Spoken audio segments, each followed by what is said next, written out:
Making sparkling wine is a special process. It is one that not all facilities can do. It is very specialized. So one of the special things that we do here at Rack Riddle is that we can produce a Methode Champenoise sparkling wine.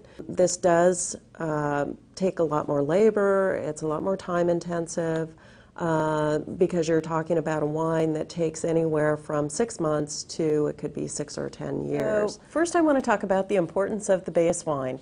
The grapes that come in for base wines come in at much lower sugar. Even though these come in at a little lower sugar rate and don't have the maturity levels that higher bricks still wine grapes come in as, you're still looking for a flavor profile and that the fruit is clean. What makes it Methode Champenoise is that you are doing a second fermentation in the bottle.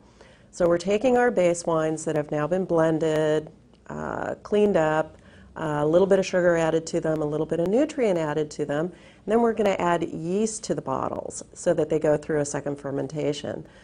This process is just like the first fermentation in that you're adding yeast, they eat up the sugar, they produce a little bit of alcohol. It takes about a month for that process to happen. Once that's done, then it does go into a resting stage where the yeast just kind of break apart, fall into little pieces, and add yeasty notes actually to the wine.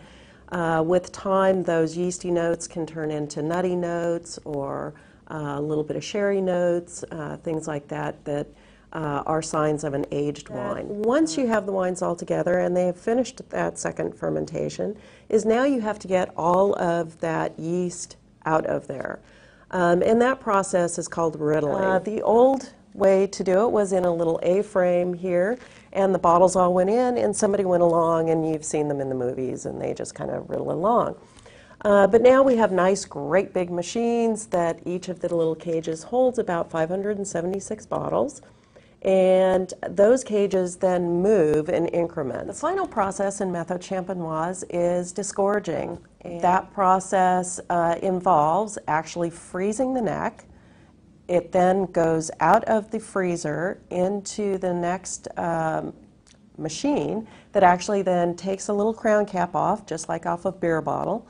From there, it goes into a doser, and that doser actually then adds a little bit of sugar to the sparkling wine just to kind of balance it out. From there, then it gets its cork, a wire hood, its capsule, its label, and goes in the box.